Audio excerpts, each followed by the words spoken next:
Sejam todos bem-vindos. E para dar início de uma forma alegre, vamos cantar um cântico? O cântico escolhido pelo nosso orador hoje é o cântico número 1, As Qualidades de Jeová. E em seguida ouviremos uma oração.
Quem fará o discurso para nós hoje é nosso irmão Nilson Redondo. E é uma pergunta.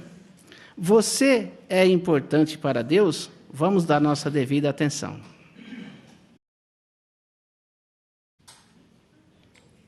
Será que você ou qualquer um de nós já fizemos essa pergunta? Será que Deus se importa realmente comigo? Na verdade, não é incomum isso, é comum. Por quê? Porque nós vivemos num mundo que está rodeado de maldade, de injustiça, e pode ser que, ao sermos maltratados por alguém, aí então nós podemos pensar assim, mas nem eles gostam de mim, acho que Deus também não gosta. Então esse mundo cruel faz com que a gente fique, às vezes, magoado ou pensando de forma diferente de Jeová, como se fosse o povo comum. Mas, na verdade, nós queremos ver aí um princípio da Bíblia que certamente pode nos ajudar a verificar se Deus realmente se importa conosco ou não. Você pode abrir a sua Bíblia, por favor, em Isaías, no capítulo número 55. Eu disse Isaías, capítulo 55. E notem, por favor, os versículos 8 e 9. 8 e 9. 55, 8 e 9.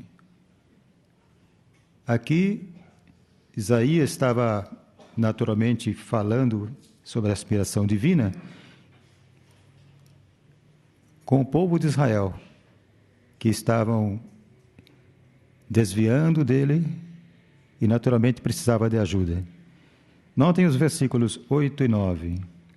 Pois os meus pensamentos não são os seus pensamentos, e os seus caminhos não são os meus caminhos, diz Jeová.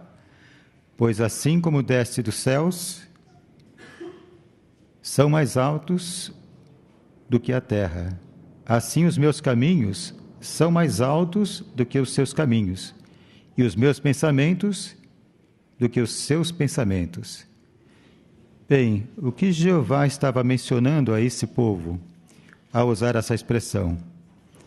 Na verdade, nós sabemos que eles estavam aprisionados, e nessa época ia se cumprir isso, né? Então, eles, ao ficar presos lá, 70 anos presos, aconteceu então que essa profecia, naturalmente, mostrava que eles precisavam mudar, confiar em Jeová, e não, naturalmente, achar que ele agia como se fosse qualquer ser humano comum. E é interessante notarmos também o que aconteceria se eles se arrependessem. Aí Jeová voltaria a atenção para eles. Voltaria porque mostraria disposição de coração de certamente servir a Jeová da maneira como ele determinava. E é significativo isso porque Jeová é perfeito. E conforme ele destacou aqui, os pensamentos dele é muito superior ao dos seres humanos. Não tem como nós, naturalmente, imitarmos a Jeová perfeitamente nessa questão. Então, os caminhos de Jeová são inalcançavelmente muito mais alto do que nós imaginamos. É impossível um ser humano fazer assim. Mas podemos ilustrar isso da seguinte maneira. Podemos pensar assim na situação de que nós perdoamos alguém que pecou contra nós, não é verdade? Ou nós fomos perdoados por alguém. Nesse caso, então, um pecador perdoar outro pecador, então nós precisamos desse alguém. Agora, sabemos que mais cedo ou mais tarde, mesmo que eu lhe perdoe, eu vou ter que, naturalmente, receber o perdão novamente daquela pessoa ou de outro irmão ou pessoa ou vizinho, porque sou pecador. Falharei dali para frente enquanto não atingir a perfeição. Mas isso não acontece com Jeová. Jeová, embora não precise ser perdoado por ninguém, nem perdoar, mas ele leva em conta isso, a nossa imperfeição. Então ele faz questão de mostrar que os meus pensamentos não são como os seus. E, naturalmente, ele tem capacidade de perdoar e esquecer, diferente do ser humano, não? E ele se alegra, então, ele estava enfatizando ali, conforme Malaquias 3,10 menciona, nessa sua misericórdia para com os seres humanos imperfeitos, inclusive para com o povo dele daquele tempo, certamente alegraria o coração deles se arrependessem e retornassem à adoração pura novamente. Então, isso sem dúvida nos dá uma ajuda inestimável, irmão, para pensar nessa pergunta, né? Se Deus age como os seres humanos. Não, ele é diferente, ele é perfeito.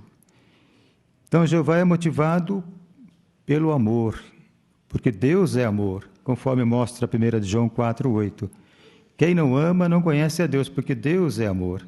E ele, por ter amor perfeito, sem dúvida alguma, nós vemos o amor dele através das coisas que ele criou. Quantas coisas você já apreciou na natureza que vem da parte de Jeová? Mas não foi só você que está adorando a Jeová aqui agora, ou os visitantes, todas as pessoas, não importa onde elas morem. Essa bondade da parte dele permite que os humanos, veja, de todas as raças, nacionalidades, religiões, bem como o jeito de as pessoas ser, não importa, todos eles se beneficiam da chuva, do sol, do ar, o oxigênio para ela viver e o dom da vida que Jeová concede a cada um deles. Então podemos apreciar esses presentes de Deus porque temos a capacidade de outras bênçãos que nós temos. Ver, também conseguimos ouvir, também conseguimos cheirar, tocar e saborear aquilo que nós vemos de agradável. Como é gostoso, né? Tudo isso é dom que Jeová concedeu a cada um de nós, como sendo um Deus de amor. Na realidade, cada momento feliz que nós temos, por exemplo, em nossa vida, é uma demonstração desse amor carinhoso da parte de Jeová. Agora, veja João capítulo 4, ou melhor, 1 de João, capítulo 4, versículos 9, 10 e 19. Eu disse a primeira carta de João, aí nós temos o capítulo 4, os versículos 9, 8 e 9, ou melhor, 9, 10 e 19. 9, 10 e 19. Veja o que o apóstolo Paulo, ou apóstolo João escreveu, sob inspiração. Por meio disto se revelou o amor de Deus em nosso caso. Deus enviou o seu Filho unigênito ao mundo para que ganhássemos a vida por meio dele. O amor consiste no seguinte: não que nós tenhamos amado a Deus, mas ele nos amou e enviou o seu Filho como sacrifício propiciatório pelos nossos pecados. Versículo 19, agora observamos aí. Nós amamos porque ele nos amou primeiro. Então, o que nós aprendemos dessa passagem bíblica, né? Que, na verdade, Jeová não esperou nós mudarmos de proceder para amar. Muito antes de a gente nascer, ele certamente já está projetado. Ele vai amar aquele que nascer e vai ser bem cuidado, como sempre ele faz. Nesse ponto aqui, então, quando fala do amor, isso mostra que ele, por amor à sua pessoa, a nós, que às vezes nos sentimos talvez chateados, ou às vezes não conseguimos pensar da maneira como ele quer que nós pensemos, dessa forma nós queremos lembrar do presente que Jeová deu à humanidade para tornar possível essa união conosco. Do que se trata? Então, João 3,16, o apóstolo João mencionou que Deus amou tanto o mundo que deu seu Filho unigênito, para que todo aquele que nele exercer fé não seja destruído, mas tenha vida eterna. Então deixou que o seu Filho morresse para salvar a humanidade. E tudo isso são benefícios grandiosos para cada um de nós, não é mesmo? Então, esse resgate está disponível com um objetivo. Qual é? É que nós possamos nos achegar a Jeová, sermos amigos dele e sermos certamente alguém que ama de coração, porque o sacrifício que ele fez foi grandioso. É só se colocar no lugar dele, né? Consegue ver um pai, uma mãe. Não, eu darei o meu filho por você. Não, dificilmente isso aconteceria, né? Para morrer, para salvar uma vida, dificilmente. Mas Jeová certamente fez isso. Então nós queremos ter em mente que esse objetivo, o objetivo de Jeová de fornecer o seu Filho, é para dar oportunidade para cada um de nós decidir se queremos ou não ganhar o seu favor e sermos amigos deles. Então, deu para analisar aqui que Deus, Jeová, se importa com cada um de nós. Ele certamente ama, e mesmo aqueles que não reconhecem Ele, não querem saber dele, até renegam Ele, ou até dizem que não existe, se beneficiam de todas as bênçãos que Ele produz para a nossa terra, para cada pessoa, né? Muito bem. Agora, uma outra pergunta que nós queremos ter em mente é: será que Deus cuida de você de modo específico? Ou seja, individualmente? Alguns talvez imaginam assim: não, ele derrama as bênçãos lá e está tudo bem, e se tiver algum problema, ele não age daquela forma, ele vai usar ou não vai deixar de lado. Mas, na verdade, isso não é verdade. Jeová, certamente, ele tem interesse que nós sejamos cuidados por ele, independente de quem está do seu lado. Se você tem lá uma família de 10 elementos na casa, cada um para ele é cada um. Ele certamente se importa com cada um individualmente. Veja o que a Bíblia menciona sobre isso. Tiago 4:8. Tiago, capítulo 4, versículo 8. Aí nós lemos então, 4, 8, Tiago: acheguem-se a Deus e Ele se achegará a vocês. Limpem as mãos, ó pecadores, e purifiquem o coração, ó indecisos. O que nós observamos aqui nessa passagem bíblica? Que Jeová realmente quer que você se torne amigo dele. Esse é o ponto. E como sabemos disso? Veja que nesse ponto aqui, nós podemos destacar uma sentinela na qual baseia... achegue-se a Jeová. É mesmo possível chegar-se a Deus? Então, nesse livro, certamente destaca esse aspecto que é muito importante. Aqui começa assim, como se sentiria se o Criador chamasse, dissesse assim para alguém: olha, veja, fulano é meu amigo. Para as pessoas de forma geral, talvez achem assim, mas isso naturalmente é muito fantasioso, como é que ele vai falar isso, né? Mas acontece que já falou, né? Com Abraão, por exemplo, considerou ele, aquele patriarca, o chefe de família, como sendo meu amigo, por causa da lealdade, do amor que ele obteve por conhecer a Jeová. Então veja que a Bíblia garante que todos nós podemos realmente nos achegar a Deus. Que bom saber isso, né? Assim como Abraão, da antiguidade, se beneficiou, nós também podemos ser amigos. Mas, naturalmente, nós queremos ter em mente que hoje ele busca oportunidades para que as pessoas possam ser amigos dele. De que maneira? Para ter essa amizade chegada, naturalmente, eles precisam demonstrar amor um para com o outro, tem que demonstrar que estão copiando Jesus Cristo, que deu um exemplo de como devemos adorar a Deus, e bem que é o exemplo maior do nosso Pai, Jeová. Essa palavra, então, essa passagem de Tiago 4:8, podemos dizer que, na verdade, são palavras que pode ser considerado tanto convite como promessa. Como assim? O convite qual é? Acheguem-se a Deus. É um convite. Se achegue a Ele. Mas por quê? Aí ele menciona: e Ele se achegará a vocês. Aí está a promessa. Vamos fazer esforços para nos achegar a Jeová? Sim. Aí vamos ter a oportunidade maior de ver que Jeová quer mesmo que nós sejamos seus amigos. Nesse ponto também, nós sabemos como é que ele faz isso.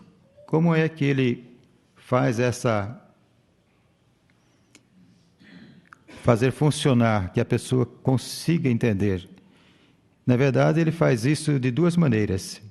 Uma, ele usa a mensagem da Bíblia.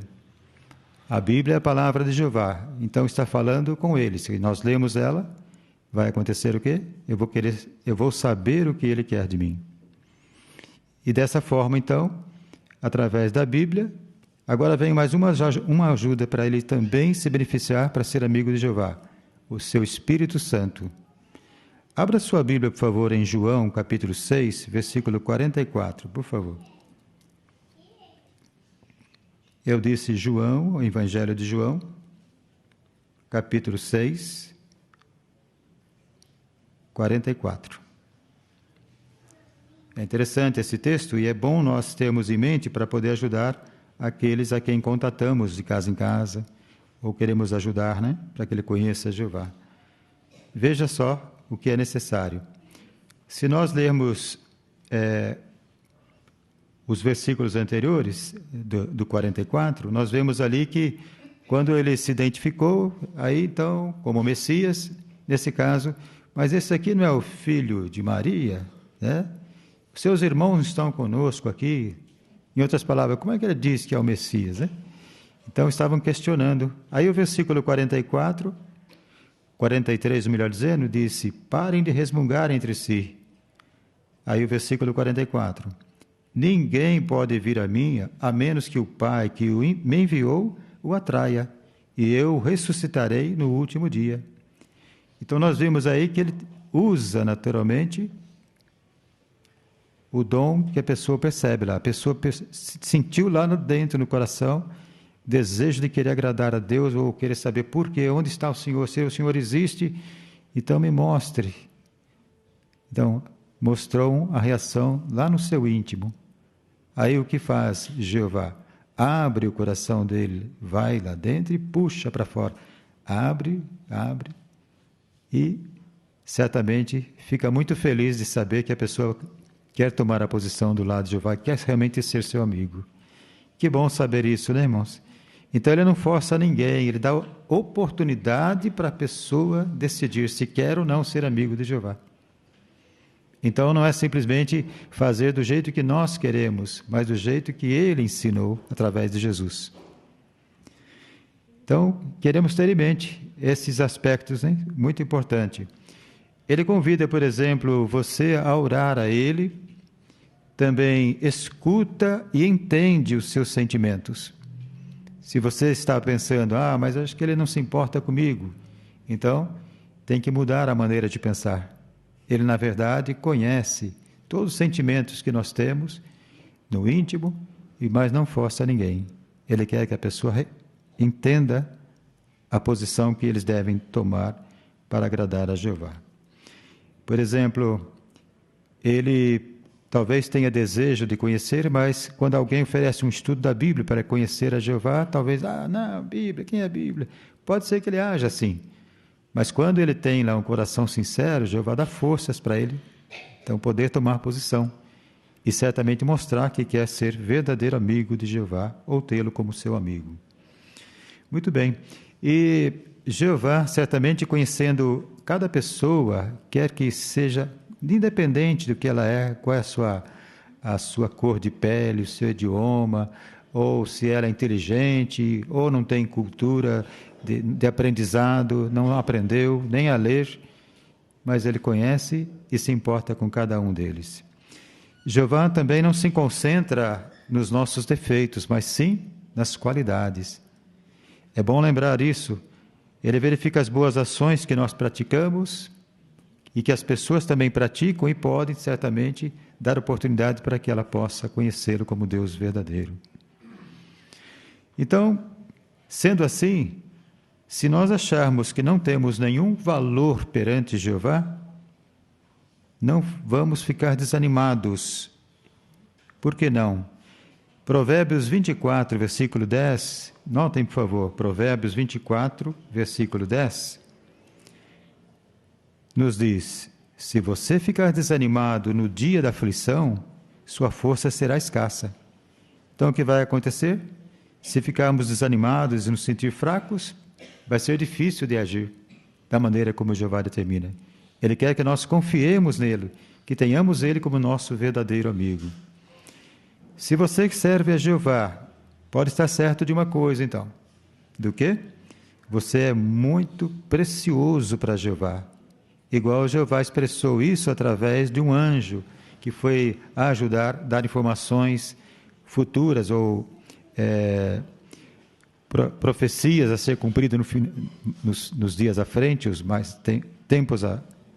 muito tempo depois. Ele, ao dar essa informação, aí o Daniel não se sentiu bem, né? Ele estava tão fraquinho que acho que ia desmaiar, por assim dizer. Aí o anjo, então, usou essas palavras, consolou ele e disse que para Jeová você é muito precioso. Então, queremos agir dessa forma também, né, irmãos? Porque nós sabemos que se nós fizermos as coisas da maneira de Jeová, sem dúvida alguma, nós nos beneficiaremos das bênçãos da parte dele. É interessante notar também que, quando nós agimos assim, nós não somos os primeiros a agir dessa forma, né? Nós temos aí deixa eu citar aqui para os irmãos, a sentinela de 1º de maio de 2013. Para aqueles que estão anotando, né? Depois pode fazer uma consideração mais achegada. Veja só o pensamento que algumas pessoas têm, né? Acho que meu maior desafio é lutar contra os sentimentos de inutilidade, inútil. Já se sentiu assim alguma vez? não foi o primeiro e não será o último enquanto estiver esse velho sistema em andamento, né? Assim disse uma mulher que achava que Jeová não tinha motivo para se importar com ela. E essa revista destaca alguns aspectos que dá o que pensar. Por exemplo, você também se sente assim? Fez uma pergunta para os leitores, né? Então talvez se pergunte, será que Jeová realmente se preocupa com seus adoradores de modo individual? É o que nós abordamos aqui, né? A resposta é sim, individualmente. E não importa onde você esteja, qualquer ser humano, em qualquer parte da terra, isolado de todo mundo, Jeová tem controle e pode encontrar ele, com certeza, para ajudá-lo. As palavras de Jesus, como nós já mencionamos, lá em João 6,44, mostra isso, né? Então, quer dizer, nós não podemos nos tornar seguidores de Cristo, notem, não podemos nos tornar seguidores de Cristo e adoradores do nosso Pai Celestial, a menos que Jeová o atraia, certo? Nós destacamos bem esse ponto, né? E Jesus conhece melhor do que ninguém os seres humanos, né? Ajudou a criar, também veio para a Terra, viveu como seres humanos, com os seres humanos e também como ser humano. Ele sabia exatamente o que eles estavam sentindo, né? Estavam mais habilitados para poder assim ajudar aqueles que não entendiam bem a mudança que tem que fazer e certamente aplicar aquilo que a Bíblia realmente ensina. Então, como já foi mencionado, será que Jeová nos arrasta contra a nossa vontade? Agora você vai. É que algumas pessoas pensam, por que ele não muda a gente, né? Por que não faz? É porque isso é o livre-arbítrio que nós temos. Tendo esse livre-arbítrio, sem dúvida alguma, Jeová quer ver que nós tomamos a posição porque o nosso coração está inclinado a fazer o que agrada a Ele. Então, nós queremos certamente fazer esforços para aplicar essa sugestão bem prática, que certamente nos beneficia de uma forma magnífica, da maneira como Jeová determina para cada um de nós. Interessante notar também que servir a Jeová, como disse uma outra irmã, servir a Jeová é o maior privilégio que alguém pode ter. Então, se Jeová me escolheu como sua serva, é porque eu tenho alguma coisa que agrada a Ele. Então, quando pensarmos assim em coisas negativas, que talvez não esteja certamente nos ajudando, é bom lembrar disso, né? E as coisas que Ele já fez por você, e as coisas que você está fazendo por servir a Ele. E isso é um bom incentivo para os estudantes também, ou para aqueles que nós contataremos no Ministério de Casa em Casa, para tentar ajudá-los, né? Então, nós podemos mencionar, às vezes a pessoa, não, mas eu não tenho condição, eu não sei nada, não sei nem ler direito e tal. Aí, se você já passou por uma experiência dessa, pode abrir o coração da pessoa. De que forma? Eu também já fui assim, se já passou por isso, né? Ou talvez estava até pior em situação do que aquela pessoa está mencionando. Aí pode ser uma oportunidade para que ela possa abrir a mente e o coração, e Jeová pode tocar profundamente o seu coração e fazer com que ela se torne o seu amigo, né? Bom, então, com esses aspectos em ponto, em tona, né? ou em destaque, agora podemos perguntar assim, a pergunta final para cada um de nós, né? Como você pode aprofundar sua amizade com Deus? Já vimos o que fazer, agora, como podemos aprofundar a sua amizade com Deus? Bom, primeiro passo, escutar a Jeová e ver Ele como seu Pai amoroso. Mas como fazemos isso? Estudando a palavra de Deus, a Bíblia Sagrada, e verem as qualidades de Jeová ali. Meditar nela e também sempre pensando no que está ensinando a você.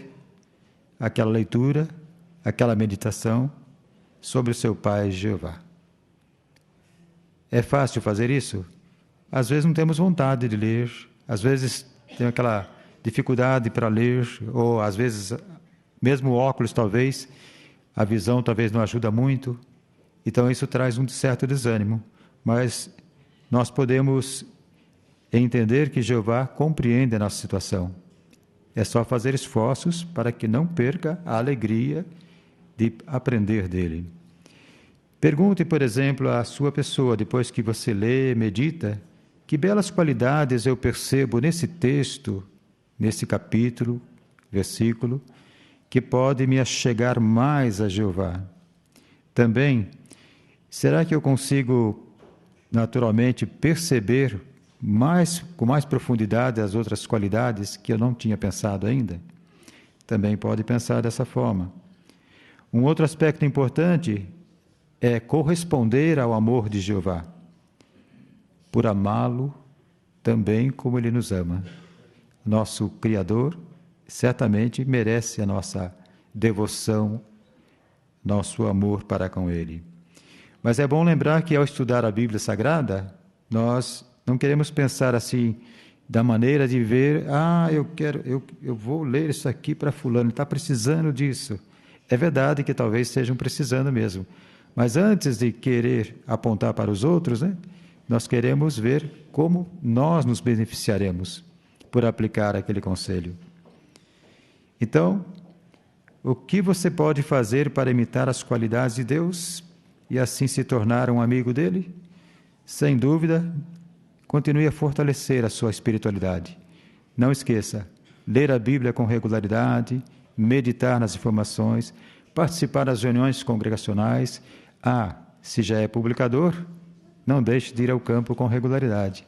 Isso vai fortalecer a sua espiritualidade e o seu desejo de mostrar a Jeová que você é um amigo verdadeiro, assim como Abraão foi. Então, a exortação final é que você continue a fortalecer o seu amor pelo seu Pai Celestial. Isso vai trazer uma bênção não de 40, 50, 100 anos, mas por toda a eternidade. Queremos agradecer primeiramente a Jeová, que é o provisor de todas as coisas, e também o irmão Nilson por proferir esse discurso de tão forma real para nós. Em nome da congregação, muito obrigado, irmão Nilson. E agora teremos o estudo da revista A Sentinela, por meio da Bíblia, e quem fará para nós é o irmão Brás Lopes. É um grande prazer estarmos aqui juntos para mais um estudo da revista Sentinela. Sejam todos bem-vindos, irmão, irmã, estudante, amigo que nos visita. Temos certeza que todos nós seremos encorajados e instruídos ainda mais por Jeová, por meio da Bíblia e por meio do estudo dessa revista. E, como de costume, para iniciarmos esse estudo, nós convidamos os presentes, aqueles que puderem ficarem em pé, para juntos nós entoarmos um cântico de louvor a Jeová. O cântico é o número 96, baseado em Provérbios 2, 1 e 4. O livro de Deus é um tesouro. Vamos cantar todos juntos.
Hoje nós vamos considerar juntos aqui o estudo 25. Lições para a vida de uma profecia feita no leito de morte, parte 2. O texto temático é Gênesis 49, 28. Ele deu a cada um deles uma bênção apropriada. O que nós vamos considerar então? Qual o objetivo desse estudo?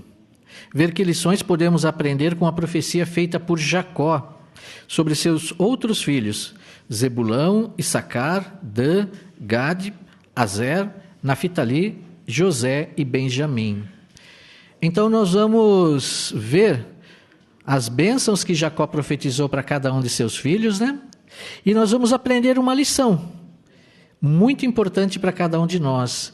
Nós vamos ver o que aconteceu com eles, que lição isso nos ensina, o que nós podemos aprender para ser melhores servos de Jeová. Então todos queremos aproveitar bem esse estudo para entender essas lições, como essas palavras de Jacó aos seus filhos podem também servir de lições importantes para cada um de nós. Todos estão participados, todos estão convidados a participar com seus comentários. Fiquem à vontade para expressar seus comentários. A pesquisa que os irmãos fizeram durante sua preparação será muito bem-vinda e com certeza irá enriquecer esse estudo também. Quem irá fazer a leitura para nós dos parágrafos hoje é o nosso irmão Peterson. Então vamos ouvir inicialmente a leitura do parágrafo 1. Os filhos de Jacó estavam reunidos ao redor dele, ouvindo com atenção o que ele queria dizer para cada um. Como vimos no estudo anterior, Rúben, Simeão, Levi e Judá devem ter ficado surpresos com o que Jacó disse para eles. Provavelmente, eles ficaram se perguntando o que Jacó diria para os outros filhos. Agora vamos ver que lições podemos aprender do que Jacó disse para Zebulão, Issacar, Dan, Gade, Azer, Naftali, José e Benjamim. O que vamos ver neste estudo? A irmã Linda Lauren? Agora vamos ver as lições que podemos aprender com os outros filhos de Jacó e o que ele disse para Zebulão, Issacar, Dan, Gade, Azer, Naftali, José e Benjamim. Obrigado. Muito bem, então a partir de agora nós vamos considerar essas lições, né? O que Jacó falou para cada um dos seus outros filhos, né? E os primeiros filhos foram na ordem, primeiro o primogênito, os outros, né? Mas a partir de agora não vai seguir essa ordem, né? Então nós vamos considerar um por um. A partir de agora, o primeiro vai ser Zebulão. Antes da leitura do parágrafo, nós vamos ver Gênesis capítulo 39, versículo 13. Quem gostaria de ler para nós? Gênesis 49, 13, irmão Davi? Zebulão residirá junto à costa marítima, junto à costa onde os navios ficam ancorados, e sua fronteira se estenderá na direção de Sidom. Obrigado, irmão Davi. Vamos ouvir a leitura do parágrafo 2. Jacó indicou que os descendentes de Zebulão viveriam perto da costa no norte da terra prometida. Mais de 200 anos depois, essas palavras realmente se cumpriram. O território dado a essa tribo ficava entre o mar da Galileia e o mar Mediterrâneo. Moisés profetizou: "Alegre-se, ó Zebulão, nos seus empreendimentos." Ele talvez tenha dito isso porque era bem fácil para essa tribo fazer negócio com pessoas de outros lugares, já que seu território ficava entre dois mares. Seja como for, os descendentes de Zebulão tinham motivos para ficar felizes. O que Jacó disse sobre Zebulão e como essas palavras se cumpriram? E aí nós temos o quadro também sobre Zebulão, né, que os irmãos podem utilizar em seu comentário. Irmã Vanessa? Então, a profecia Zebulão dizia que Zebulão residiria junto à costa marítima e que a sua fronteira se estenderia na direção de Sidom, em Gênesis 49, 13. E o cumprimento foi em Josué 19, do 10 ao 16, que a tribo de Zebulão recebeu um território no norte da Terra Prometida, entre o Mar da Galileia e o Mar Mediterrâneo. E isso aconteceu uns 200 anos depois. Obrigado, irmã Vanessa. Irmão Paulo Henrique.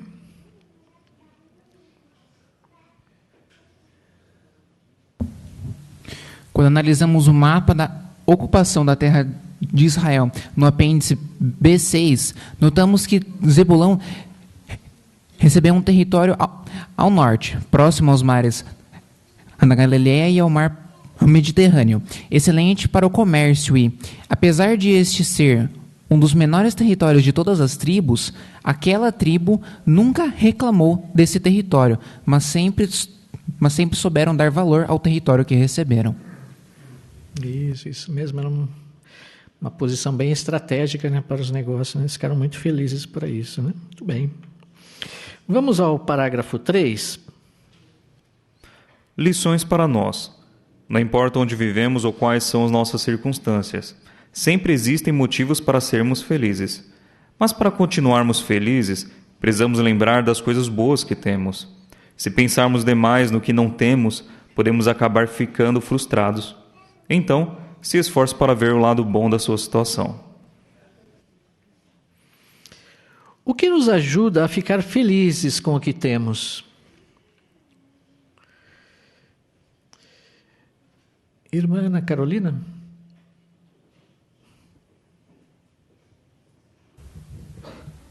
Para nós continuarmos felizes, nós precisamos nos lembrar das coisas boas que nós já temos. Porque se ficarmos pensando demais no que não temos, podemos acabar ficando frustrados.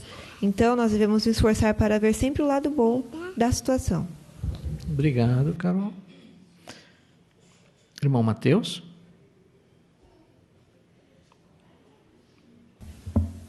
Geralmente, quando passamos por momentos difíceis, a nossa tendência geralmente é pensar naquela situação ruim que aconteceu. E isso muitas vezes causa frustração. Mas se a gente parar e ver que foi apenas uma pequena parte da nossa vida que deu errado, a gente precisa olhar para o resto também, né? Saber que, por exemplo, a gente está com saúde, nós temos a nossa família, os irmãos na congregação. E Gálatas, capítulo 6, versículo 4, dá uma ideia interessante para a gente, de não se comparar com outros. Porque se pensarmos naquilo que nós não temos, vamos ficar ainda mais frustrados. Isso mesmo. Obrigado, irmão Mateus. Também o Salmo 16, 6 e o 24, 5 nos ensina aqui lições importantes. Nós aprendemos com essas palavras. Irmão Miguel?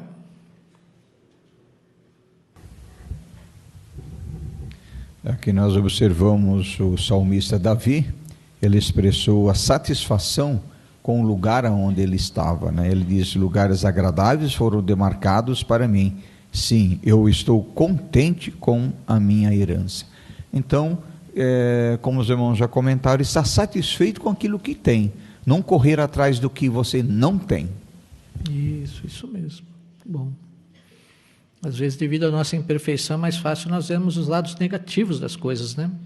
Sempre ver pelo lado negativo, mas nós precisamos nos focar no positivo, né? No lado bom das coisas. Vamos ver agora sobre Issacar, parágrafo 4.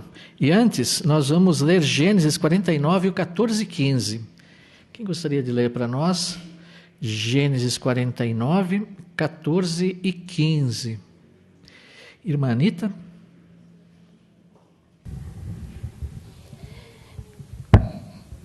Issacar é um jumento de ossos fortes, deitado debaixo das duas cargas. Ele verá que o lugar de descanso é bom e que a terra é agradável. Ele abaixará o ombro para levar o fardo e se sujeitará a trabalhos forçados. Obrigado, irmã Anita. Vamos ouvir a leitura do parágrafo 4? Jacó comparou Issacar com um jumento de ossos fortes, um animal capaz de carregar cargas pesadas. Isso, na verdade, foi um elogio por ele ser um bom trabalhador. Jacó também disse que Issacar teria uma boa terra, e foi exatamente isso que aconteceu. Os descendentes de Issacar receberam uma terra fértil que ficava perto do rio Jordão. Eles trabalharam bastante para cultivar sua terra, mas também se esforçaram para ajudar outros. Por exemplo, a tribo de Issacar estava disposta a lutar para defender a nação, como nos dias do juiz Baraque e da profetisa Débora. O que Jacó disse para Issacar e como essas palavras se cumpriram? E aí nós temos também o quadro que mostra como houve o cumprimento dessa promessa, né? Irmão Giovanni.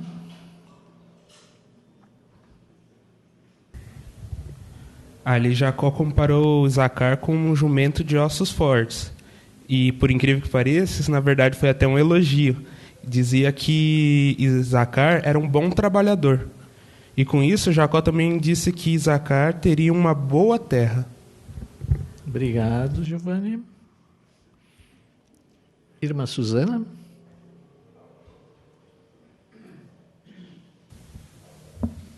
E realmente a terra que foi entregue a eles era muito agradável, né? Era uma parte fértil lá da Palestina e era muito boa para a agricultura. Issacar parece ter recebido de bom grado o trabalho árduo envolvido nessa tarefa. Seu encurvar o ombro para levar os fardos revela a boa disposição dele. Assim, embora a tribo não se notabilizasse de forma especial, pelo que parece podia ser elogiada, por assumir seu quinhão de carga de responsabilidade. Obrigado, irmã Suzana. Irmã Joelma.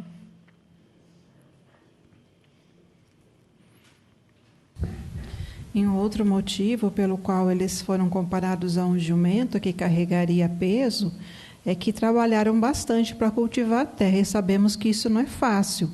E com o que eles tiveram da terra, eles colaboraram com, por exemplo, a manutenção do governo, né? 1 Reis 4:7 menciona um arranjo que Salomão tinha, que a cada ano, um mês durante um ano, são 12 meses, uma tribo fornecia alimento durante cada mês. Então, essa tribo forneceu.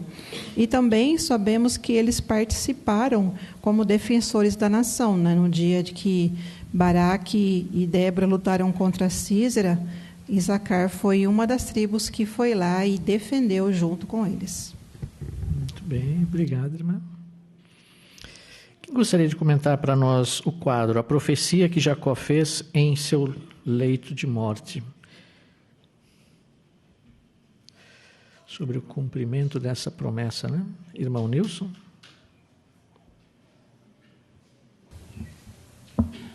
A profecia não falhou, como vimos aí, né? Abaixará o ombro para levar o fardo. E no cumprimento, mostrou que essa tribo realmente trabalhou bastante para ajudar a nação. Então, algo que não falha, né? Que foi profetizado por Jeová, sem dúvida vai acontecer. Isso mesmo. E o relato está lá em Juízes e 1 Reis, né? Nós encontramos o cumprimento dessa promessa. Muito bem. Vamos ao parágrafo 5. Lições para nós. Jeová dá valor ao nosso trabalho árduo no serviço a Ele, assim como valorizou o bom trabalho feito pela tribo de Issacar. Pense no exemplo dos irmãos que se esforçam bastante para cuidar da congregação. Eles não precisam lutar numa batalha literal, mas se empenham muito para proteger o povo de Deus em sentido espiritual. Eles também se esforçam para preparar e fazer discursos que encorajam e fortalecem a congregação. Por que devemos nos esforçar em nosso serviço a Jeová? Irmão Lucas? Então Jeová fica muito feliz com o nosso trabalho árduo, quer no nosso dia a dia para ganharmos nosso pão honestamente, quer no trabalho que nós fazemos pela congregação, quer em ajuda humanitária, quer na construção de salão do reino, quer na manutenção de salão, quer na limpeza. Então Jeová fica muito feliz com esse esforço. Sabemos que isso não é uma luta literal, mas é uma luta espiritual que contribui muito para o progresso da obra no mundo todo. Obrigado, irmão Lucas. Irmão Adriano?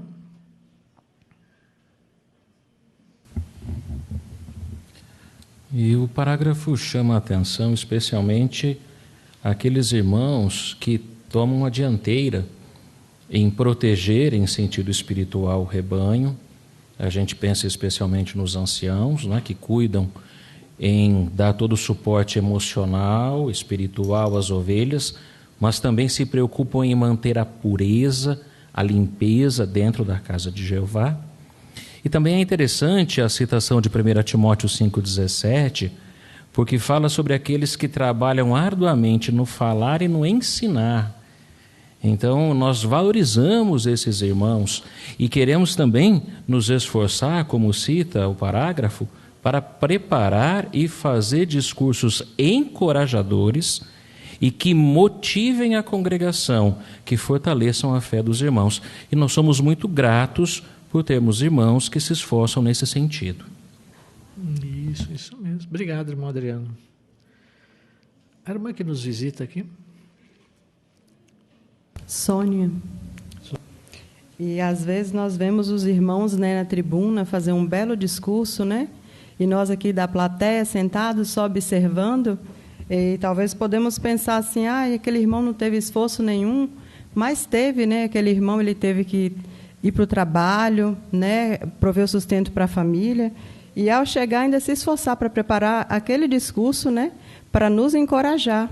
Talvez também ele passe por uma situação emocional que talvez pode deixar ele mais aflito para fazer esse discurso, né?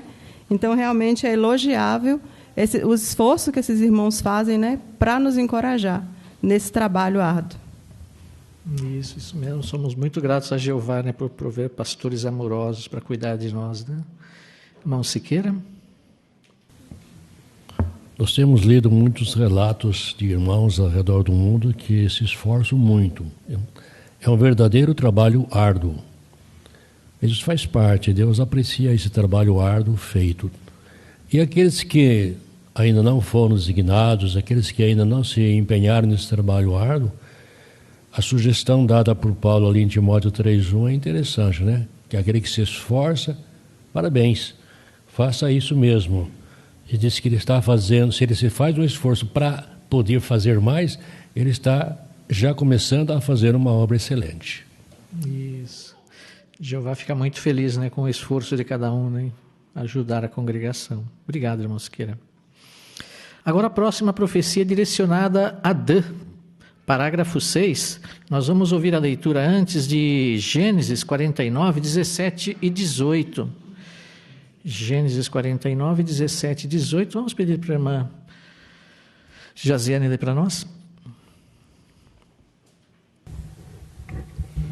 Dan será uma serpente à beira da estrada, uma víbora cornuda à margem do caminho, que pica o calcanhar do cavalo, de modo que o cavaleiro cai para trás.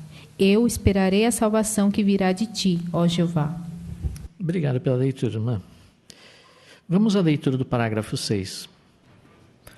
Jacó comparou Dan a uma serpente que atacava adversários bem maiores do que ela, como, por exemplo, um cavalo de guerra e seu cavaleiro. De acordo com essa profecia, a tribo de Dan seria corajosa, sempre pronta para atacar os inimigos de Israel. Isso realmente se cumpriu. No caminho para a Terra Prometida, a tribo de Dan marchava atrás de todas as outras tribos, formando a retaguarda que protegia a nação. É verdade que o resto da nação não conseguia ver tudo o que a tribo de Dan fazia. Mesmo assim, aquela era uma designação muito importante. Que designação a tribo de Dan recebeu? E aqui nós temos o quadro também. Irmã Regiane.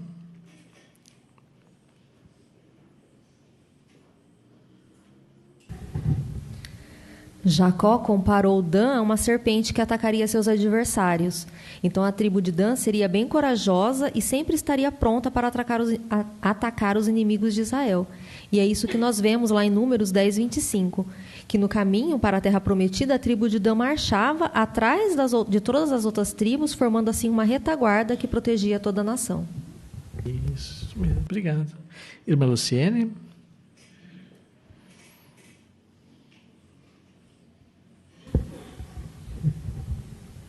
E falando um pouquinho mais sobre Dan, quando entrou no Egito, né, Dan ele tinha apenas um filho, chamado Suão. E os suamitas, eles eram a única família alistada de Dan. Mais de 2 séculos mais tarde, depois de sair da escravidão, a tribo de Dan somava mais de 62.700 homens. Então, era a segunda tribo mais populosa, né, quanto a homens em idade de ir para a guerra. Então, eles marchavam na importante posição de retaguarda, um elogio à sua coragem, lealdade e confiabilidade. O resto da nação não conseguia ver o que a tribo de Dan fazia, mas Jeová via. Isso. Obrigado, irmã Luciane, também pelo seu comentário. E o cumprimento dessa profecia, conforme nós vimos, né? Está, conforme o quadro nos mostra aí, está relatado aonde o cumprimento dessa profecia? Irmã Linda Lauren? A profecia fica em Gênesis 49 e o cumprimento fica em Números 10, 25. Isso mesmo. Obrigado, irmã. Vamos ao parágrafo 7 e ver a lição que nós podemos aprender dessa tribo. Lições para nós. Você já cumpriu alguma designação e teve a sensação de que ninguém notou o que você fez? Talvez você tenha ajudado na limpeza e na manutenção do salão do reino, servido como voluntário numa assembleia ou no congresso, ou cuidado de alguma outra tarefa. Então você está de parabéns. Sempre lembre que Jeová vê e valoriza tudo que você faz para Ele. E Ele fica ainda mais feliz quando você faz isso, não para ser notado por outros, mas para mostrar que o ama de todo o coração. Do que devemos sempre nos lembrar? Irmã Lerce? Devemos nos lembrar que é Jeová quem vê e valoriza tudo o que fazemos. Muitas vezes cumprimos uma designação como ajudar na limpeza, na manutenção do salão do reino, ou numa assembleia, num congresso, e tivemos a sensação de que ninguém percebeu o que fizemos. Mas o importante é Jeová ver, não sermos notados pelos outros, porque assim nós estamos provando que amamos a Jeová de todo o nosso coração. Isso, exatamente. Que alerta nos dá ali em Mateus capítulo 6, versículos 1 ao 4? Irmã Natália? Fala que se nós fizermos ações esperando sermos vistos ou termos o apoio de outras pessoas, sermos vistos por outros, né, e não por Jeová, nós já teremos ali a nossa recompensa, né, dos homens, e não vamos estar merecendo a recompensa de Jeová, porque a recompensa que nós estamos procurando é a aprovação dos outros, não a de Jeová. Isso, muito bem, obrigado. Irmã Fátima? Como no caso da tribo de Dan, eles estavam no final. E eles não se importaram com isso, porque a maioria não estava vendo o que eles estavam fazendo, o trabalho que eles estavam tendo. Mas Jeová estava vendo, e eles trabalhavam, o trabalho deles, eles faziam de todo o coração, com a atitude correta, né? Hoje também, nós temos que o que nós vamos fazer, temos que fazer com a atitude correta. É para Jeová o trabalho, né? Então, fazer de coração. Aí sim, Jeová nos abençoa. Isso mesmo. Obrigado. Bom, Miguel? E hoje nós podemos dizer que tem muito trabalho que os anciãos fazem, outros irmãos fazem, que não é visto por nós na congregação, né? Os nossos irmãos do grupo GVP, quantas visitas eles fazem, pois à noite, talvez nós estamos em casa, descansando ou até dormindo, enquanto eles estão fazendo visita para nossos irmãos que estão hospitalizados. Nossos irmãos da Coli perdem até mesmo o sono, passam a noite inteira no hospital, enquanto nós nem estamos sabendo, estamos dormindo. Outros irmãos na organização, como o REC, o LDC, fazem um trabalho intensivo e nós não estamos acompanhando, não é visto, mas eles fazem isso de coração, porque eles não estão procurando méritos para si, mas glorificar a Jeová, e Jeová valoriza tudo isso. Isso, são serviços que são feitos nos bastidores, né? Somente o irmão e Jeová sabe, né? Não, Geraldo? E se nós analisarmos, né? Olha a importância que foi feito aqui, né? Que a tribo de Dan fez, né? Eles trabalhavam na retaguarda, né? Guiando o povo. Talvez o pessoal que estava ali, né? Os israelitas que estavam à frente não viu, mas olha a importância do trabalho deles. Olha a importância, por exemplo, da limpeza do salão do reino. Já imaginou nós chegarmos aqui, o salão do reino tudo sujo? Chegarmos no salão de assembleias, num salão, num congresso, tudo sujo. Então, olha a importância de ter um salão bonito, limpo, com a manutenção em dia. Então, isso é realmente algo muito importante que agrada a Jeová. E é isso que nós queremos, né? Agradar a Jeová, né? Esse é o nosso objetivo, né? Agora, a próxima profecia é dirigida a Agade. Parágrafo 8, nós vamos primeiro convidar alguém para ler para nós Gênesis 49, 19. Gênesis 49, 19. Vamos pedir para a irmã Ana Lúcia ler para nós? Quanto a Gade, um bando de saqueadores o atacará, mas ele atacará o calcanhar deles. Obrigado, irmã. Agora nós vamos ouvir a leitura do parágrafo 8. Jacó predisse que um bando de saqueadores atacaria Gade. Mais de 200 anos depois, a tribo de Gade passou a ocupar uma terra do lado leste do rio Jordão, uma terra que fazia fronteira com nações inimigas. Então, essas nações podiam facilmente atacar aquela tribo. Mesmo assim, a tribo de Gade queria viver ali porque naquela região havia muitos campos para os rebanhos pastarem. Com certeza, os descendentes de Gade eram muito corajosos. Mais do que isso, eles confiavam que Jeová ia ajudá-los a defender a terra que tinha dado para eles. Sua confiança em Jeová era tanta que, por muitos anos, eles enviaram seus soldados para ajudar as outras tribos a conquistar o restante da terra prometida do outro lado do Jordão. Eles sabiam que Jeová ia proteger suas esposas e filhos enquanto estivessem fora. Jeová abençoou a coragem e a disposição deles de se sacrificar por outros. Por que era fácil para as nações inimigas atacarem a tribo de Gade? Irmã Simone? Porque a tribo de Gade, ela passou a ocupar uma terra do lado leste do Jordão, ou seja, ela fazia fronteira com as nações inimigas. Então, essas nações, elas podiam facilmente atacar aquela tribo. Mas, mesmo assim, Gade, ele queria viver ali porque aquela região havia muitos campos para os rebanhos pastarem. E eles confiavam, eles eram corajosos e confiavam muito que Jeová ia os ajudar e defender a eles para eles continuarem e permanecerem ali. Muito bem, obrigado, irmã Simone. Irmã Thaís?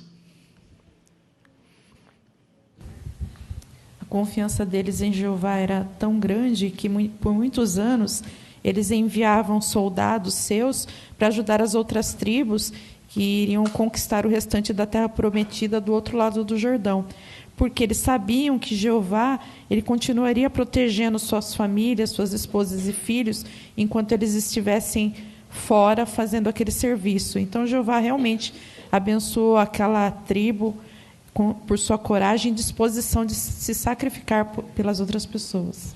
Muito bem, obrigado, irmã. Gostaria de comentar para nós agora o quadro A Profecia e o Cumprimento.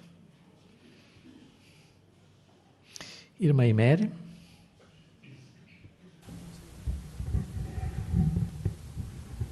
Então, a profecia está registrada em Gênesis 49, 19, onde diz que um bando dos saqueadores o atacará. E o cumprimento, né, Josué 13, 24 a 28, diz que a tribo de Gade ocupou uma terra ao lado leste do rio Jordão, ficando exposta às nações inimigas. Isso, então, a profecia se cumpriu com exatidão, né? Vamos ver a lição para nós? Parágrafo 9. Lições para nós. Se confiarmos em Jeová, vamos continuar servindo a Ele mesmo em situações difíceis. Muitos hoje mostram sua confiança em Jeová por fazer sacrifícios para apoiar projetos de construção, para servir onde a necessidade é maior ou para cuidar de outras designações. Eles fazem isso porque têm certeza que Jeová sempre vai cuidar deles. Como podemos mostrar que confiamos em Jeová? Irmã Kelly?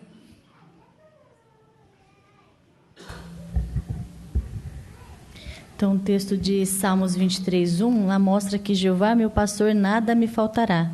Então, quando nós confiamos em Jeová realmente, mesmo em situações difíceis, nós vamos continuar servindo Ele lealmente. E é isso que muitos fazem hoje, né? Muitos abandonam seu trabalho para apoiar projetos de construção, servir onde tem maior necessidade, cuidar de outras designações. Então, isso mostra que eles realmente confiam, eles dependem de Jeová, porque eles vão fazer mais para Jeová. Muito bem, obrigado, irmã. Irmã Rose?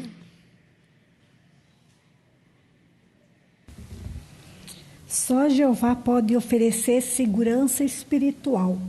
Então, cada um de nós, independente das ansiedades ou as circunstâncias que nós passamos, devemos nos esforçar e continuar fazendo aquilo que Jeová se agrada. Isso mesmo, muito bom.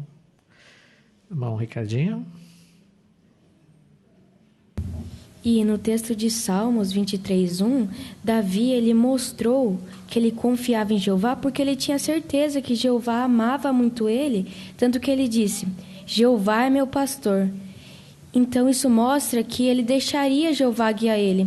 Então, se a gente imitar o exemplo de Davi, a gente vai estar mostrando que a gente confia em Jeová. Muito bem, obrigado. Bom, Giovanni? Ainda tem o texto de Salmo 34:8, que fala: provem e vejam que Jeová é bom. Quando decidimos nos dedicar mais a Jeová, fazer mais, vamos ter essa certeza e ver como Jeová é bom para a gente, se colocarmos a nossa confiança em Jeová.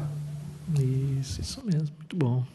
Essa é uma lição importante para nós, né? Sempre confiarmos em Jeová, agirmos com lealdade, com fidelidade, né? Jeová vai nos abençoar. Agora nós vamos passar ao parágrafo 10. A próxima profecia é direcionada a Azer. Antes da leitura do parágrafo, nós vamos ouvir a leitura de Gênesis 49:20. Quem gostaria de ler para nós? Irmão Gustavo Campos, Gabriel Campos. O pão de Azer será abundante, e ele fornecerá alimento próprio de reis. Obrigado, irmão Gabriel. Vamos ouvir a leitura do parágrafo 10. Jacó diz que os descendentes de Azer se tornariam muito ricos. E foi exatamente isso que aconteceu. O território da tribo de Azer incluía algumas das terras mais férteis de Israel. Ele também ficava perto do mar Mediterrâneo e incluía o porto de Sidom, um porto bem movimentado onde aconteciam muitas negociações. Mas, talvez por causa da sua riqueza e da má influência dos cananeus, que eles deviam ter expulsado daquela terra, o zelo dos descendentes de Azer pela adoração pura acabou diminuindo. Por exemplo, quando o juiz Baraque pediu o apoio dos israelitas para lutar contra o exército cananeu, os descendentes de Azer não quiseram ajudar. Por isso, perderam a chance de ver a vitória milagrosa que Jeová deu aos israelitas junto às águas de Megido. A tribo de Azer provavelmente ficou envergonhada quando ouviu o cântico que Jeová inspirou Baraque e Débora a compor. Azer ficou sentado, ocioso, à beira do mar. O que aconteceu com a tribo de Azer? Laurinha?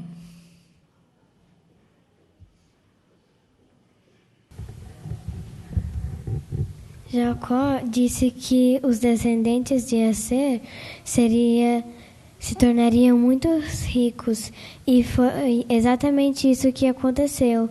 E o território da tribo de Aser incluía algumas terras mais férteis de Israel.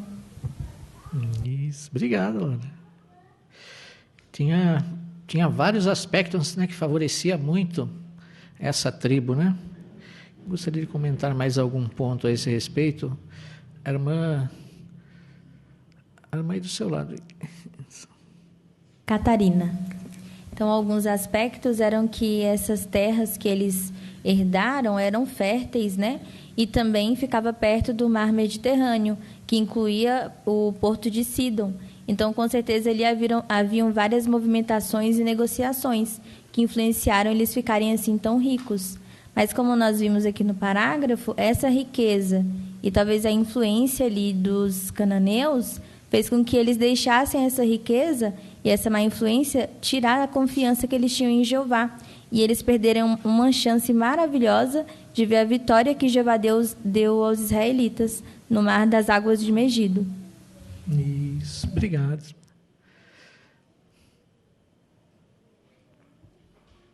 Irmão Adriano?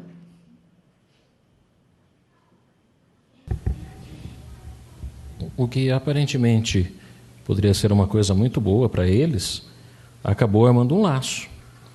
Porque o relato mostra, lá em Juízes, quando ouvimos o cântico que foi apresentado logo após a vitória de Jeová, faz referência a que Azer ficou sentado ocioso à beira do mar. Então, a riqueza e a atenção que eles estavam destinando para isso, o melhor deles, não estava indo para Jeová. Fez abaixar suas mãos em sentido espiritual. Eles perderam a prontidão. Eles trocaram o serviço para Jeová pelas coisas materiais. E certamente isso não foi algo bom para eles. E a imagem que fica deles é uma imagem, como citou aqui, de pessoas que foram ociosas do ponto de vista de Jeová. Obrigado, irmão Adriano. E ali o relato de Juízes 1, 31 e 32 mostra o que a respeito deles também, que eles deixaram de fazer.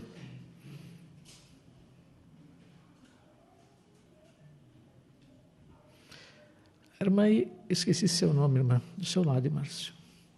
Liana. Então, conforme diz aí Juízes, eles não expulsaram uma má influência, que eram os cananeus. A consequência disso é que a adoração pura acabou diminuindo, né, as más companhias. Isso, deixaram de obedecer uma orientação de Jeová, né? Bem, obrigado, irmã. Aqui nós temos o quadro também sobre Azer, a profecia e o cumprimento. Quem gostaria de comentar para nós? A nossa irmã Mariana. A profecia se encontra em Gênesis 49, 20, né, onde diz: o pão de Azer será abundante. E o cumprimento em Deuteronômio 33, 24. A tribo de Azer se tornou muito rica na terra prometida. Obrigado, irmã. Isso mesmo. Então agora nós vamos ver a lição que nós aprendemos com essa tribo, parágrafo 11. Lições para nós. Queremos dar o nosso melhor para Jeová. Então, precisamos tomar cuidado para não ser como as pessoas do mundo que acham que dinheiro e bens materiais são as coisas mais importantes da vida. Nós nos esforçamos para ter um ponto de vista equilibrado sobre o dinheiro. Não queremos perder tempo e energia buscando coisas que não precisamos, porque isso poderia nos fazer diminuir o passo em nosso serviço a Deus. Agora é hora de fazer tudo o que podemos para Jeová, confiando que é Ele que vai nos dar uma vida confortável e segura no futuro. Por que precisamos ter um ponto de vista equilibrado sobre o dinheiro? Irmã Júlia? É importante termos um ponto equilibrado sobre o dinheiro. Não queremos perder o tempo e energia buscando coisas que não precisamos. Queremos dar o nosso melhor para Jeová. Obrigado, Júlia. Muito bom. Nós temos vários textos aqui que nos ajudam também nessa consideração, né, irmã Ana Rosa?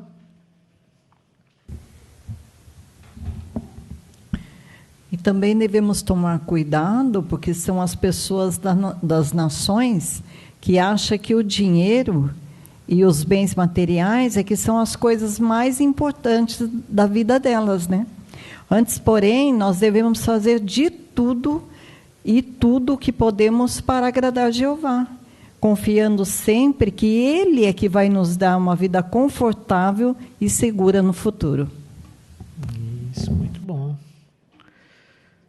Irmã Cláudia? Precisamos meditar também no texto de Hebreus, lá onde fala que o nosso modo de vida precisa ser livre do amor ao dinheiro. E assim podemos ficar satisfeitos com o que temos, pois Jeová promete que nunca vai nos deixar e nunca vai nos abandonar. Bem, obrigado. O Adriano?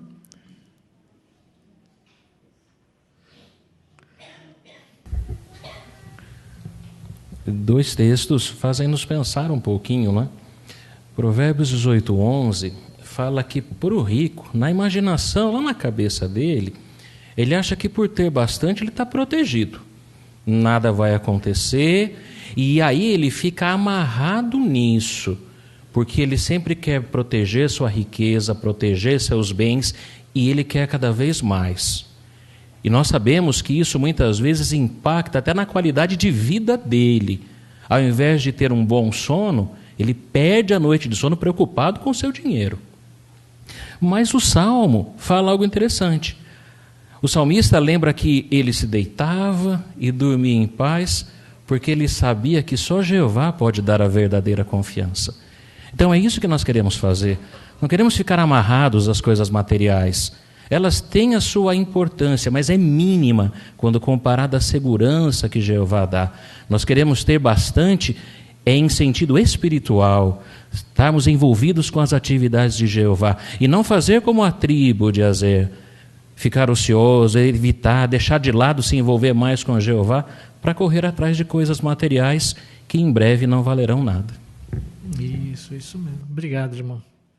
Irmã Rose? Eu achei interessante uma nota de pesquisa no ponto que fala sobre a gente estar satisfeito com as coisas que a gente tem, fala da importância de nós fazermos ajuste no nosso ponto de vista para saber diferenciar os seus desejos das suas necessidades. Então, isso vai nos ajudar a gente ter o contentamento e continuar servindo Jeová com alegria. Isso, aí seremos sábios em sentido espiritual, né? Conforme diz ali Eclesiastes 7:12, protegeremos a nossa vida, né? Muito bem. Obrigado, irmã Rose. Agora vamos ver a profecia direcionada a Naftali, parágrafo 12, mas antes nós vamos ler Gênesis, capítulo 49, versículo 21. Gênesis 49, 21, vamos pedir para a irmã Janete ler para nós. Naftali é uma corcis guia, ele fala palavras belas. Obrigado, irmã. Agora nós vamos ouvir a leitura do parágrafo 12. Ao falar com Naftali, Jacó mencionou palavras belas. Elas talvez se referissem ao modo como Jesus falaria durante seu ministério. Jesus, conhecido por ser um bom instrutor, passou muito tempo em Cafarnaum, uma cidade no território da tribo de Naftali. É por isso que Cafarnaum ficou conhecida como sua própria cidade. E Isaías profetizou que Jesus seria como uma grande luz para as pessoas de Zebulon e Naftali. Por meio de seu ensino, Jesus foi a verdadeira luz que iluminou todo tipo de pessoas. Como as palavras de Jacó para Naftali provavelmente se cumpriram? Irmã Silvana? As palavras de Jacó foi profetizando que no caso de Naftali, dele sairiam palavras belas. E isso aconteceu com o próprio Jesus, porque a maior parte da pregação dele foi no território da tribo de Naftali, em destaque Cafarnaum, ao ponto de que Cafarnaum ficou conhecida como a sua própria cidade, a própria cidade de Jesus, embora ele fosse nazareno. Tanto foi o tempo que ele passou ali, dizendo coisas que impressionavam as pessoas. Isso mesmo. Obrigado, irmã. Quem gostaria de comentar o quadro para nós? A profecia e o cumprimento sobre Naftali. Irmão João Davi? Então, essa profecia está lá em Gênesis 49, versículo 1, né? Que ele fala palavras belas. E o cumprimento dela está lá em Mateus, capítulo 4, versículo 13, também o 9, versículo 1. Fala que durante seu ministério, Jesus passou muito tempo no território de Naftali. Obrigado, irmão João. Vamos ao parágrafo 13 e ver a lição que nós aprendemos? Lições para nós. Jeová presta atenção às nossas palavras e ao modo como falamos. Como nossas palavras podem ser belas e agradar a Jeová? Primeiro, podemos falar a verdade. Além disso, podemos encorajar outros, elogiando mais e criticando ou reclamando menos. Também podemos ter o alvo de melhorar nossas habilidades de iniciar conversas que levam a um testemunho. O que devemos fazer para que nossas palavras agradem a Jeová? Irmã Luciana?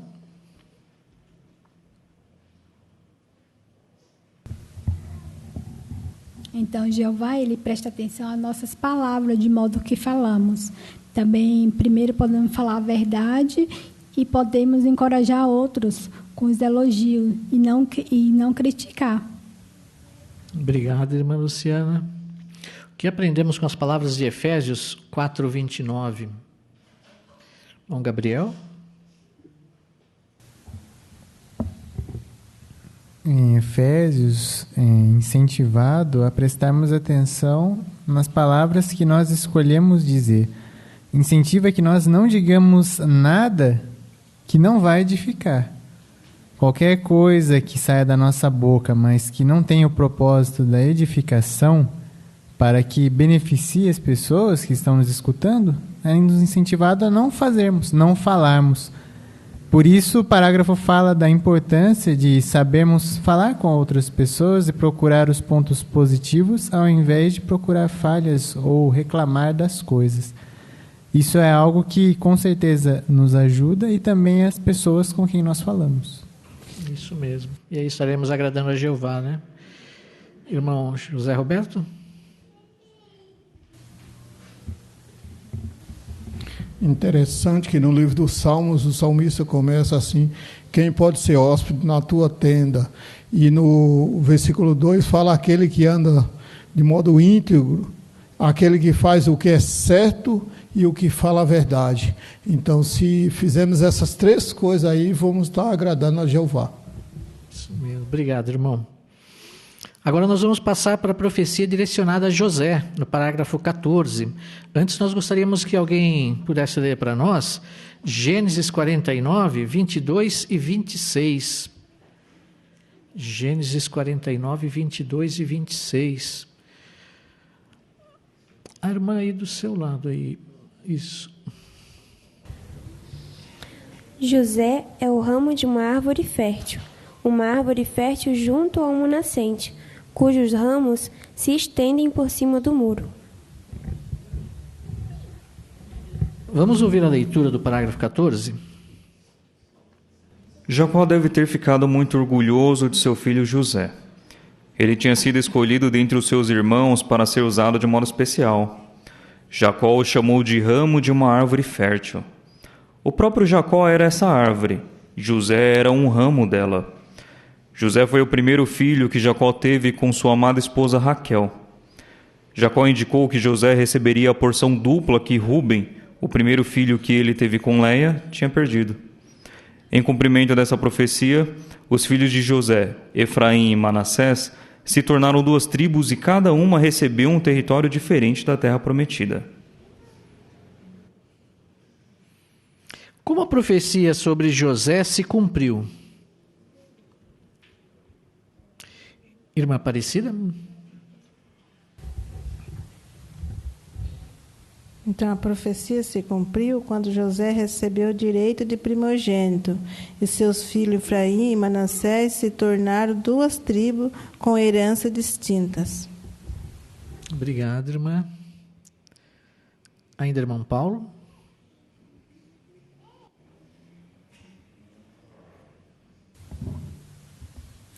Quando analisamos o caso de José, concluímos que Jeová sempre abençoa aqueles que demonstram sincero interesse a coisas espirituais e valoriza a nossa lealdade, já que José recebeu uma benção dupla, ou seja, a sua própria bênção, mais a bênção por ser o primogênito no lugar de Rúben, que desonrou a Jacó e perdeu esse direito. Obrigado, Paulo. Isso mesmo. Então aqui nós vemos algo, a tribo de José, por exemplo, não existe a tribo de José, né? Não tem a tribo de José, mas tem o quê? Conforme Maylene? É a tribo de Efraim e Manassés, né? Que são os seus 2 filhos. Isso mesmo. Muito bem. Vamos agora, quem gostaria de comentar para nós o quadro aqui sobre a profecia sobre José? Aqui, irmão Danilo?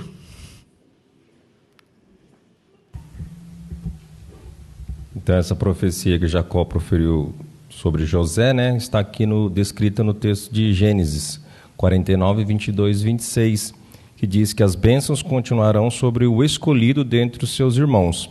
E o cumprimento está descrito em Josué 14, 4 e 1 Crônicas 5, do 1 e 2, que diz que José recebeu o direito de primogênito e seus filhos se tornarão 2 tribos diferentes. Isso, então ele foi duplamente abençoado, né? Muito bem, obrigado, irmão. Vamos ao parágrafo 15. Jacó também mencionou arqueiros que atiravam contra José e guardavam rancor dele. Os irmãos de José tinham sido esses arqueiros porque tiveram inveja dele e causaram muitas das injustiças que ele sofreu. Mas José não ficou ressentido com seus irmãos, nem culpou Jeová pelo que tinha acontecido. Por isso, falando de José, Jacó disse: seu arco permaneceu no lugar e suas mãos continuaram fortes e ágeis. Durante os desafios que enfrentou, José confiou em Jeová. E ele não só perdoou seus irmãos, mas também os tratou com bondade. José aproveitou esses desafios para se tornar uma pessoa melhor. Assim, Jeová pôde usá-lo para fazer muitas coisas incríveis. Como José lidou com a injustiça? Irmão Lopes?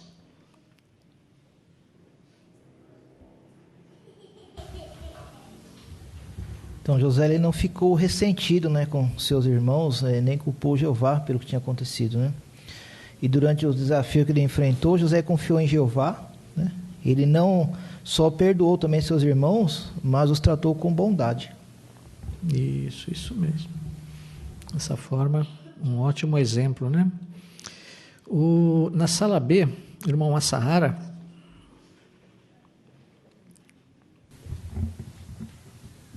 no Salmo 105, versículo 19, diz que a declaração de Jeová que o refinou. Então, José, ele enfrentou quase 13 anos de injustiça, mas ele aproveitou esse tempo como um treinamento para afinar sua qualidade como servo de Jeová. Então, ele não ficou desanimado, mas ficou positivo e sempre espera em Jeová. Isso. Muito bom. Obrigado, irmão Assahara. Vamos ver a lição que nós podemos aprender? Parágrafo 16. Lições para nós. Não devemos permitir que os desafios nos afastem de Jeová nem de nossos irmãos. Precisamos lembrar que Jeová pode aproveitar testes de fé para nos treinar. Esse treinamento pode nos ajudar a desenvolver e imitar melhor as qualidades de Jeová, como a misericórdia e o perdão. Se perseverarmos, podemos ter certeza que Jeová vai nos recompensar, assim como fez com José. Como podemos imitar o exemplo de José ao lidar com desafios? Irmã Delmira? Não devemos deixar os desafios de fazer-nos afastar de Jeová e nem de nossos irmãos. Precisamos lembrar que Jeová pode aproveitar testes de fé para nos treinar. E esse treinamento pode nos ajudar a desenvolver e imitar melhor as qualidades de Jeová e com a misericórdia e o perdão dele. Isso mesmo. Muito bom. Obrigado, irmã Delmira. Irmã Joelma? Não é fácil, né? Agimos como José. Se pensarmos em tudo que José passou Ele confiou em Jeová, perdoou, tratou os irmãos com bondade e ainda aproveitou para melhorar como pessoa. Parece ser a pessoa perfeita, mas ele não era perfeito. Ele era imperfeito, assim como nós. Então, nós podemos, apesar das dificuldades de ser, de repente, sofrer injustiças, assim como José sofreu, nós podemos confiar em Jeová, que esse treinamento ele pode ser útil para também melhorarmos nossa empatia, melhorarmos como vemos outras pessoas, desenvolvermos qualidades como a misericórdia e o perdão. E se nós ficarmos firmes e não desanimarmos, vamos herdar as bênçãos que Jeová prometeu. Isso mesmo. Podemos ter certeza que Jeová vai cuidar de nós, né? Agora nós vamos ao parágrafo 17, ver a bênção de Benjamim. Mas antes nós gostaríamos que alguém lesse para nós Gênesis 49, 27. Gênesis 49, 27. Irmã Larissa? Benjamim continuará a dilacerar como um lobo. De manhã comerá a presa e ao anoitecer repartirá o despojo. Obrigado, irmã Larissa. Agora nós vamos ouvir a leitura do parágrafo 17.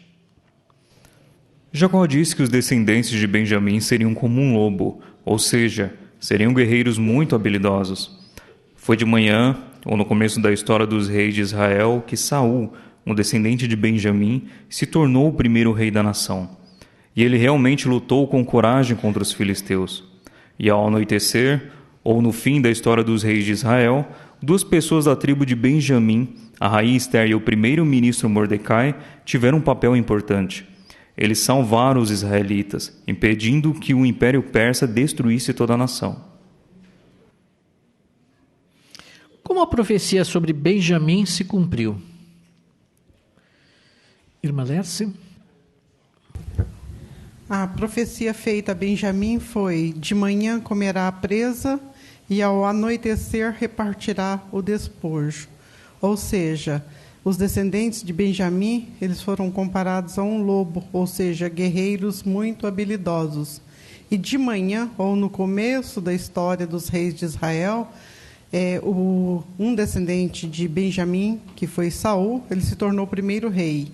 E ao anoitecer, ou seja, no fim da história dos reis de Israel, outras duas pessoas, que foi a rainha Esther e Mordecai, também desempenharam um papel muito importante, salvando a nação do Império Persa.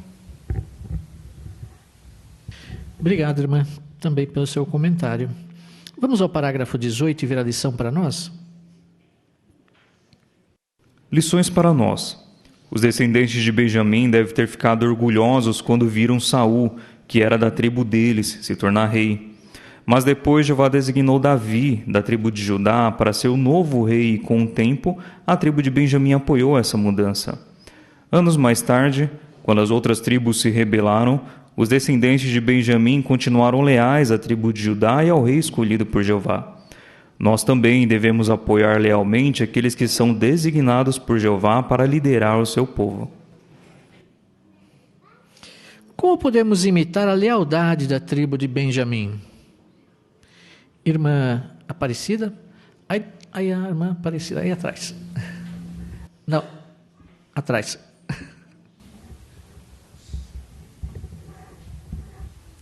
Assim como a tribo de Benjamim foi leal a quem Jeová colocava para reinar, assim devemos ser nós, apoiar lealmente aqueles que Jeová coloca para liderar seu povo. Obrigado, irmã. Isso mesmo.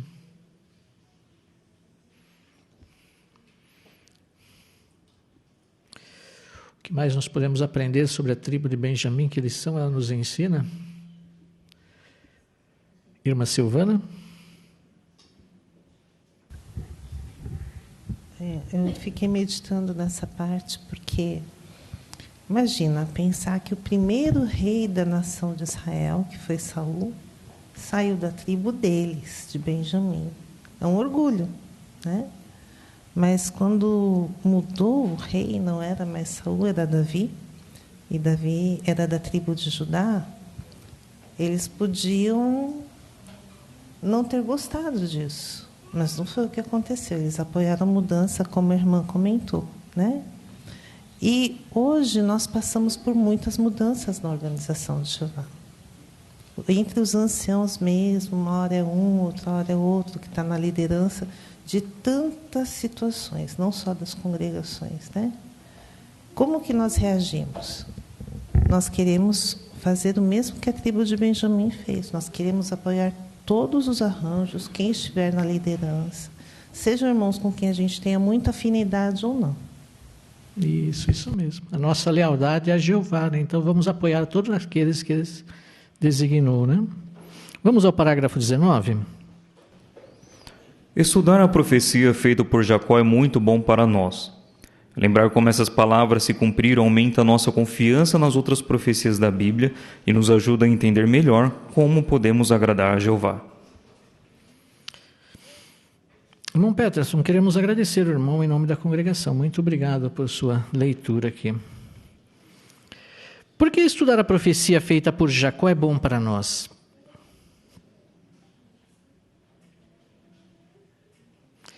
Irmã Elizabeth? Porque aumenta mais a nossa confiança nas outras profecias da Bíblia e nos ajuda a entender melhor como podemos agradar a Jeová. Isso, muito bem. Obrigado, irmã. Que lições você aprendeu com as palavras de Jacó para Zebulão, Issacar e Dan? Irmã Kaline?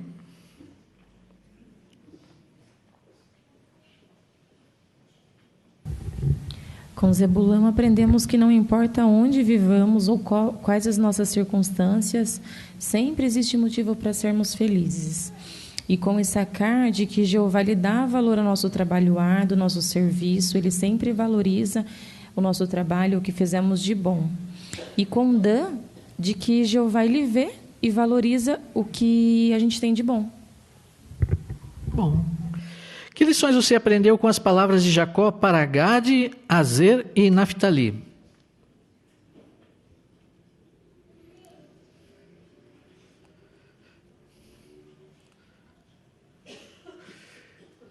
Irmã Vanessa? Continuar servindo a Jeová em situações difíceis, nos esforçar para ter um ponto de vista equilibrado pelo dinheiro, não perder tempo e energia buscando outras coisas e fazer tudo o que pudermos para confiar que Jeová vai nos dar uma vida confortável e também falar a verdade e encorajar outros e usar as nossas habilidades para iniciar conversa e não criticar e não reclamar. Muito bom. E que lições você aprendeu com as palavras de Jacó para José e Benjamim? Vamos ouvir a Laurinha. Não desistir e nem se vingar e dar apoio total a quem dirige o povo de Jeová. Muito bom. Obrigado, Laurinha. Isso mesmo. Irmã Anita?